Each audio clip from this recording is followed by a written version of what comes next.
भाई मैं थोड़े दिन से वीडियोस नहीं बना रहा हूँ। एक्चुअली काफ़ी बिजी रह रहा हूँ मैं, और मतलब एक वीडियो पे काम भी कर रहा था। और अब मैं फाइनली 1.5 महीने बाद अपने रूम में आया हूँ जहाँ पे मैं वीडियोस बनाता हूँ, और मैं ये देख रहा हूँ। ये क्या हो गया है? ये सब क्या कूड़ा कबाड़ा रखा हुआ है भाई मेरे रूम में? कम ऑन मैन, लाइक कहाँ बैठूँ मैं, कहाँ वीडियो कहाँ वीडियो बनाऊँ मैं? खैर जो भी हो, एक तो यहाँ छिपकली बहुत होती हैं, यहीं बैठ के काम चलाना पड़ेगा दोस्तों। जॉब सेटअप करने दो मुझे। भाई हग रख, भाई हगा हुआ है यार, यहाँ पे तो छिपकलियों ने हगा हुआ है भाई। ये छिपकलीज मैन, कम ऑन। ये सेटअप बना है दोस्तों, अब यही है जो सेटअप है, ठीक है। ये वीडियो मैंने प्लान नहीं करी थी तो आई कांट हेल्प इट, ठीक है। मैं एकदम से रूम में आया और मेरे को ये देखा तो मैं क्या करूँ। एक्चुअली आज सुबह तक भी मेरा कोई प्लान नहीं था ये वीडियो बनाने का, पर फिर मैंने देखा मेरी कॉलेज की 2 हफ्ते की एकदम से छुट्टी हो गई है, बंद हो गया कॉलेज, और मेरे एग्ज़ाम भी पोस्टपोन हो गए, तो मेरे को कुछ तो करना ही था।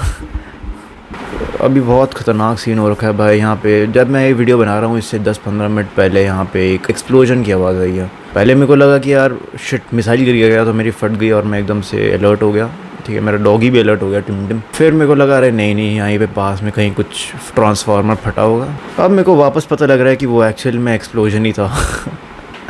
शिट। लगता है पटियाला में भी फील्डिंग सेट हो चुकी है दोस्तों। थोड़ा सा लोअर अपडेट दे देता हूँ, अगर किसी को बाई चांस ना पता हो। बाई चांस 22 को पहलगाम में टेररिस्ट अटैक हुआ जिसमें 26 innocent people lost their lives. Islamic radicalist ने ये टेरर एक्ट किया था। हिंदू मुस्लिम पूछ के मारा था, जो हिंदू था उनमें भी जो मेल्स थे उनको मारा था। बहुत ही ज़्यादा इनह्यूमेन काम था, ऐसे काम था जो बिल्कुल पागल लोग कर सकते हैं ना, वैसा काम था कि मतलब पागल लोग थे, कसम से पागल। इन रिस्पॉन्स वेरी जस्टिफाइबली इंडिया ने ऑपरेशन सिंदूर लॉन्च किया अराउंड 3 डेज़ पहले रात को एकदम, और उसमें उन्होंने 9 टारगेट्स पाकिस्तान के अंदर और पीओके में हिट करे, जिसमें टेररिस्ट बेस कैंप्स की इंटेल थी कि मतलब ये टेररिस्ट बेस कैंप्स हैं। ऑफ कोर्स अगर मिसाइल स्ट्राइक्स की जाएंगी और टेररिस्ट सिविलियंस के साथ ही रह रहे होंगे तो कोलैटरल होएगा। एटलीस्ट पाकिस्तानी न्यूज़ की तरफ से तो यही हुआ है कि कुछ बच्चों की डेथ हुई है और कुछ लेडीज़ की भी डेथ हुई है और कुछ इनोसेंट सिविलियंस की डेथ हुई उन मिसाइल स्ट्राइक्स में। अब मैं ही नहीं बता सकता ये कितना सच है कि कितना सच नहीं है, बिकॉज़ मैं खुद जाके वहाँ देख के तो आया नहीं हूँ, बट पॉसिबिलिटी तो है, लेट्स बी ऑनेस्ट। मैं ये नहीं मानता कि एक बिल्डिंग है जो टेररिस्ट बेस कैंप है तो उसमें सिर्फ टेररिस्ट होंगे। उनका वहाँ एनवायरनमेंट ही ऐसा है कि वो सब घुल मिल के रह रहे हैं टेररिस्ट के साथ, जो कि बहुत गलत चीज़ है भाई, बहुत गलत चीज़ है। They should be ashamed of themselves, पर पता नहीं क्या दिक्कत है उनको भाई। But at the end of the day जो भी हुआ, पाकिस्तान ने डिसाइडेड कि वो रिटेलिएट करेंगे, और फिर दे स्टार्टेड शेलिंग आर्टिलरी से, they started shelling Poonch and other districts of Jammu. बहुत सारे सिविलियंस की डेथ भी हो गई है, बच्चों की भी डेथ हो गई है, 7, 8, 10, 12 साल के बच्चों की। इतना काफ़ी नहीं था तो उन्होंने फिर अब पंजाब साइड पे भी ड्रोन फॉर्म्स के थ्रू अटैक करने लग गए हैं ये लोग, काफ़ी मेजर पंजाब सिटीज़ पे, चंडीगढ़ पे। अब चंडीगढ़ क्या, अभी पटियाला भाई, अभी तो आई है बम की आवाज़, क्या बोलूँ। तो इसके रिस्पांस पे इंडियन आर्मी ने वापस से मिसाइल स्ट्राइक्स करी, और ये वाला मैं 100% श्योर नहीं हूँ, पर ये बिल्कुल न्यूज़ में आ रहा है कि इस्लामाबाद पे मिसाइल स्ट्राइक की गई है, which is kind of crazy भाई, क्रेज़ी। क्योंकि इस्लामाबाद पाकिस्तान का कैपिटल है, तो अगर उनको इन काइंड रिटेलिएट करना है, जो कि उनकी पब्लिक डिमांड करेगी मुझे लग रहा है, तो उनको सीधा न्यू दिल्ली को टारगेट करना पड़ेगा। और अगर वो न्यू दिल्ली को वो तो मैं 100% बता रहा हूँ कि न्यू दिल्ली को उनकी मिसाइल टच नहीं कर रहे हैं, ठीक है। पर अगर उन्होंने टारगेट भी किया न्यू दिल्ली को, तो मुझे तो लगता है भाई कि इट्स बेसिकली वॉर। तो ये थी हमारी क्विक सी लोअर अपडेट कि क्या क्या हो रहा है अभी यहाँ पे। सोर्सेज वाली बातें भी हैं कि कराची पोर्ट को INS विक्रांत ने डिस्ट्रॉय कर दिया है, एक फाइटर पायलट भी उनका हम लोगों ने कैप्चर कर लिया है। बाय द वे मैं पाकिस्तानी न्यूज़ भी देख रहा हूँ कि उनकी न्यूज़ क्या बोल रही है भाई, वो 180 डिग्री अलग ही बता रही है कुछ। उनकी न्यूज़ के हिसाब से उन्होंने भी हमारे फाइटर जेट गिरा दिए हैं, राफेल वगैरह गिरा दिए हैं। I don't know what to believe what not to be honest. इसमें तो जब तक आपने खुद अपनी आंखों से कोई चीज़ ना देख ली हो या फिर कोई ऑफिशियल सोर्स ना आया हो, तो विश्वास करने का कोई मतलब नहीं है। 2020 से पहले मेरे को लगता था कि आज के टाइम पे वॉर होना बहुत ज़्यादा मुश्किल है। यूनाइटेड नेशंस है, UNSC है ना, उसमें मेरे को लगता था ये सब बहुत स्ट्रॉन्ग काउंसिल्स होती हैं जो कि मतलब वर्ल्ड को प्रोटेक्टेड रखेंगी, वॉर से दूर रखेंगी।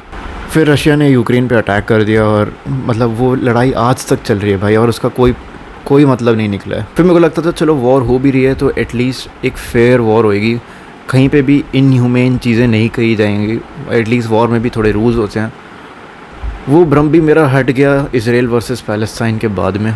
फिर एक और भ्रम था कि चलो ठीक है वॉर हो रही है, विच इज़ नॉट गुड, पर वॉर हो रही है, पर एटलीस्ट इंडिया में तो वॉर नहीं होगी यार। मतलब अभी इंडिया उस स्टेट में है नहीं कि वॉर हो इंडिया में। ये भ्रम भी मेरे को लग रहा है मेरा हट जाएगा दोस्तों, जिस हिसाब से बातें चल रही हैं आज रात तक ही हट जाएगा मुझे लग रहा है। अब भी भाई कंट्री में बहुत सारे लोग ऐसे होंगे, चलो वॉर तो हो गई, चलो वॉर स्टार्ट हो गई, पर हमें कुछ नहीं होगा। मैं सही में चाहता हूँ कि ना हो भाई, ऑनेस्टली सही में चाहता हूँ ना हो please. That's the problem with people, people think that other people die. लोगों को ये लगता है कि अरे दूसरे लोग मरते हैं, हमें थोड़ी कुछ होगा, हम तो ठीक हैं, क्योंकि उन्होंने अपनी पूरी ज़िंदगी दूसरे लोगों को ही मरते हुए देखा है, कभी खुद को मरते हुए नहीं देखा है। Of course obviously last year जब मैं कोमा में गया था, तो कोमा में जाने से एक दिन पहले भी मेरे को कोई आइडिया नहीं था मेरे साथ ऐसा कुछ होने वाला है, दूर दूर तक आइडिया नहीं था। ऑनलाइन मैं बहुत सारे लोगों को देख रहा हूँ जो बोल रहे, जो काफ़ी एक्साइटेड हैं इस वॉर को लेके कि भाई वाह वॉर होएगी। बड़े भाई ये कोई एंटरटेनमेंट शो नहीं है, कोई IPL मैच नहीं चल रहा है जिस पे आप बैटिंग कर लो कि ये जीतेगा या वो जीतेगा। तो पहली बात तो ऑफ कोर्स पाकिस्तान नहीं जीतेगा, पर लोगों ने पाकिस्तान को बहुत ज़्यादा अंडर एस्टिमेट कर रखा है। बहुत ज़्यादा गया गुजरा नेशन है। मैं मानता हूँ कि उनके पास GDP नहीं है, ना ही उनकी पर कैपिटा इनकम कुछ है, ना उनके पास रिसोर्सेज कुछ हैं। मतलब वो बिल्कुल ही भिखमंगा देश बन चुका है। गरीबी इतनी ज़्यादा है भाई, गरीबी तो इंडिया में भी है और वहाँ तो अलग ही लेवल की गरीबी है। पर आपको ये भी देखना पड़ेगा कि it is a country led by military, और जो कंट्री को मिलिट्री लीड करी हो ना, उस पर कोई भी विश्वास नहीं कर सकते भाई क्या है। क्योंकि आप देखो कि उसकी 80% GDP, चाहे जितनी भी कम GDP हो भाई, पर 80% GDP मिलिट्री में जा रही है पाकिस्तान की। पाकिस्तान को ऐसे क्यों बोलूँ, पाकिस्तान की जनाब, पाकिस्तान की। देखिए जनाब यहाँ पे जो हो रही है बातें, ये ठीक नहीं हो रही।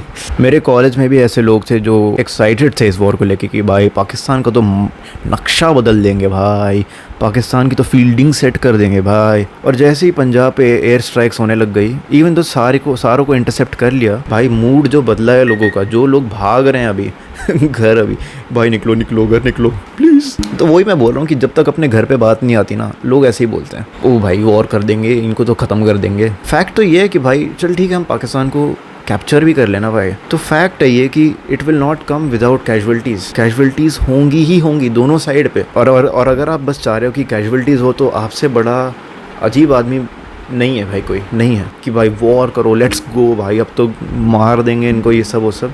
सेलिब्रेट मत करो इस चीज़ को नहीं होनी चाहिए ये चीज़। मेरी एक न्यूक्लियर फैमिली है, हम 4 लोग हैं, 4 में से मेरी मम्मी और मेरे को छोड़ के मेरा भाई और मेरे पापा फोर्सेस में ही हैं। तो डर लगना थोड़ा सा जायज़ है, but at the same time डर नहीं भी लगता मेरे को, सही बताऊँ तो इतना डर नहीं लगता मुझे। ठीक है भाई, मैं ऐसे सीरियस टॉपिक्स को कन्वे करने में बहुत गंदा हूँ भाई, but I hope you get it. Indian army, Indian air force, Indian navy को हमारा पूरा सपोर्ट होना चाहिए एट दिस पॉइंट, पर eight the same time de-escalation की बात करना भी उनको सपोर्ट करना ही हुआ। तुम खुद सोचो ना यार, तुम बॉर्डर पे खड़े हो तो तुम चाहोगे कि तुम्हारे ऊपर से बम आ रहे हैं, तुम सीधा चाहोगे ना कि सब फायरिंग वगैरह बंद हो जाए और ना यहाँ के लोग मरे ना वहाँ के लोग मरे। ये बहुत बेसिक सी बात पूछ रहा हूँ मैं। तो सीधी सी बात ये भी है कि फोर्सेस भी नहीं चाहती कि वॉर हो, but they are ready for it, but of course they don't want it. तो मैं बस चाहता हूँ कि हम पॉलिटिशियंस पे प्रेशर डालें, दोनों साइड के पॉलिटिशियंस पे। अगर कोई पाकिस्तानी व्यूअर भी देख रहा है, एक्सेंट में पाकिस्तान निकल रहा है मेरा आजकल, क्योंकि वो एक्स वाला मीम स्टार्ट हो रखा है ना, पाकिस्तान। डीएस्केलेट करना बहुत ज़्यादा ज़रूरी है, वरना एक बार वॉर हो गई ना भाई, तो लोग ऐसे जाएंगे ना भाई, ख़त्म होंगे ऐसे कि पता नहीं लगेगा।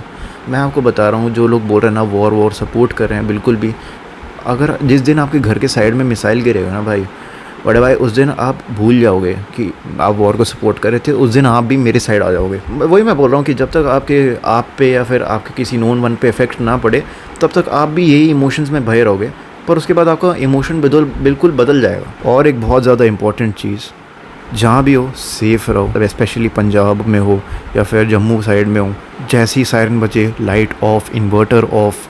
कोई भी आपके पास अननोन मैसेज आ रहे हैं, अननोन कॉल्स आ रही हैं। कल मेरे को अननोन कॉल्स आ रही थी भाई, अजीब ईमेल आईडी से कॉल्स आ रही थी। मेरे को पता है तुम्हें ईमेल आईडी से भी कॉल किया जा सकता है, तो वैसे अगर तुम्हें कोई अननोन व्हाट्सएप मैसेज आए जिसमें तुम्हें एक वीडियो आ रखी हो या फिर कोई फ़ोटो आ रखी हो, तो उसको नहीं डाउनलोड करना है, क्योंकि then they can tap into your phone उससे। ये this is some malware shit भाई, this is some cyber attack shit. तो आपस में तुम्हारे जो लोग हैं, अभी टाइम ये आ गया है कि इस पूरे टॉपिक को एंटरटेनमेंट बनाने से ज़्यादा तुम्हें ये सारी चीज़ों की अवेयरनेस फैलानी चाहिए अभी। बिकॉज अभी वो वाला स्टेज आ गया कि यहाँ पे मतलब you can be directly affected. Of course you have to keep faith in the army, but at the same time अगर ये नहीं कि भाई हमारा तो पूरा फेथ है, हमें कुछ नहीं होगा, हम आराम से सो रहे हैं, नहीं, आपकी एक लाइन ऑफ डिफेंस आप खुद भी हो। तो थोड़ी सी कॉमन सेंस रखो, जो भी मैसेज भेज रहे हो या फिर जो भी वीडियो ले रहे हो, कहीं सेंड कर रहे हो, तो ये हमेशा सोचना कि शायद इसको कोई पाकिस्तानी एजेंट भी देख रहा हो, पाकिस्तानी। इन दैट वे आपको माइंड में रहेगा कि क्या हमें को भेजना चाहिए, क्या सेंड करना चाहिए, क्या नहीं करना चाहिए। मिस इन्फॉर्मेशन स्प्रेड मत करो। कोई भी तुम्हें वीडियो आ रही है कि फ्रॉम सोर्सेज, हमें ये पता लगा है, the word from sources is the most dangerous word right now, क्योंकि आधे से ज़्यादा लोग, आधे से ज़्यादा न्यूज़ चैनल्स खाली अपनी व्यूअरशिप बढ़ाने के लिए, क्लाउड के लिए ये सब काम कर रहे हैं।